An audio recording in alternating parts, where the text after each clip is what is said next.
খতৰা সত্ৰৰ 456 বছৰ পূৰ্বে শ্ৰী শ্ৰী গোবিন্দ আতাই ইয়াত এই সত্ৰখন প্ৰতিষ্ঠা কৰিছিল আৰু তেখেতৰ নামত আজিৰ দিনটোত মাঘী পূৰ্ণিমাৰ দিনটোতে উলহ মালহৰে আমি বৰ্ণাঢ্য কাৰ্যসূচীৰে তেওঁৰ জন্ম জয়ন্তী পালন কৰি আহিছোঁ আৰু ইতিমধ্যে আমি আমাৰ আপোনালোকে দেখা পাইছে আমাৰ এতিয়া মুকলি ধৰ্মালোচনী সভা আৰম্ভ হৈছে। এই ধৰ্মালোচনী সভাত আমি বিশেষভাৱে কেইবাগৰাকীও অসমৰ বিশিষ্ট পণ্ডিতক আহ্বান জনাইছোঁ। আপোনালোকে জানে অৱসৰী প্ৰাক্তন আয়ুক্ত মালাকাৰ ছাৰক নিৰ্দিষ্ট বক্তা হিচাপে মাতিছোঁ। অসমৰ আৰু কেইবাগৰাকী ৰাজনীতিকবিদ ধৰ্মীয় দিশত আগ্ৰহ লোৱা ব্যক্তিক আমি আহ্বান জনাইছোঁ আৰু সন্ধিয়ালৈকে সত্ৰীয়া পৰম্পৰাৰে এক সাংস্কৃতিক সন্ধিয়াৰো আয়োজন কৰিছোঁ আৰু অহা কালিলৈকে আমি দুযোৰাকৈ যুঁজৰ নামো ইয়াত মাতিছোঁ। মুঠৰ ওপৰত এই খতৰা সত্ৰৰ গোবিন্দ আতাৰ জন্ম জয়ন্তী উপলক্ষে এক উদুলি মুদুলি পৰিৱেশ আৰু হাজাৰ হাজাৰ ভক্তৰ ইয়াত সমাৱেশেৰে এই দুদিনীয়া বৰ্ণাঢ্য কাৰ্যসূচীৰে শ্ৰী শ্ৰী গোবিন্দ আতাৰ জন্ম জয়ন্তী আমি পালন কৰিব লৈছোঁ। আপোনালোকৰ চেনেলৰ জৰিয়তে এটা কথা আমি এই মুহূৰ্তত ক'ম যে অসম নহয়, ভাৰত নহয়, বিভিন্ন সত্ৰৰ গোবিন্দ জয়ন্তীটো বিশেষ কাৰ্যসূচীৰে সম্পাদন কৰে।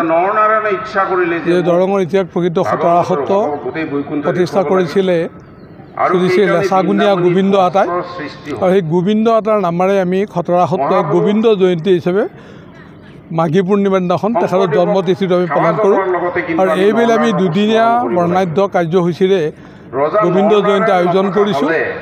ইতিমধ্যে আমাৰ ৰাতিপুৱাৰ পৰা বিভিন্ন কাৰ্যসূচী সম্পাদন হৈ গ'ল। প্ৰধানতঃ ৰাতিপুৱাতে আমাৰ প্ৰাত প্ৰসংগ হৈ গ'ল 5:30 বজাতে। তাৰপিছতে আমি 8:30 বজাত ধৰ্মধ্বজা উত্তোলন কাৰ্যসূচী আমাৰ সম্পাদন হ'ল আৰু ইয়াৰ লগতে আমাৰ শোভাযাত্ৰা অৰ্থাৎ ভাগৱত শোভাযাত্ৰা কৰিছোঁ আমি খতৰা সত্ৰক প্ৰদক্ষিণ কৰি। ঠিক তেনেকৈ সেই কাৰ্যসূচী আমাৰ সম্পাদন হৈ গ'ল আৰু এতিয়া আমাৰ ধৰ্মালোচনী সভা চলি আছে। ইতিমধ্যে নিৰ্দিষ্ট বক্তাদেৱে ভাষণ প্ৰদান কৰিছে আৰু সন্ধিয়ালৈকে আমাৰ সাংস্কৃতিক অনুষ্ঠান আছে। ইয়াত সত্ৰীয়া সংস্কৃতি আৰু লগতে আমাৰ সত্ৰৰ পৰম্পৰাগত গায়ন বায়নৰ খোলবাদ্য চিঞৰনাম পৰিৱেশন আৰু লগতে আমি উপেন্দ্ৰ সংগীত, জ্যোতি সংগীত, ৰাভা সংগীত এনেধৰণে গীতৰ আধাৰত নৃত্যও পৰিৱেশন কৰা হ'ব।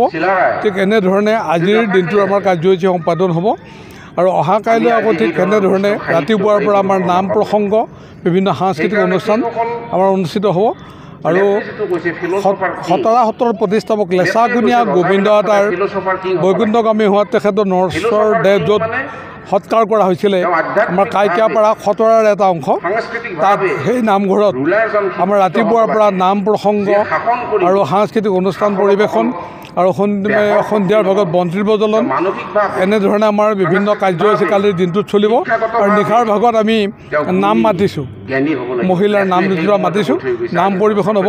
ঠিক এনেধৰণে আমাৰ আজি ৰাতিপুৱাৰ পৰা কাইলৈ অন্ততঃ পিছ ৰাতিলৈকে বৰ্ণাঢ্য কাৰ্যসূচীৰে আমাৰ গোবিন্দ আতাৰ জন্ম জয়ন্তী ভাগি পৰিচালিত হ'ব।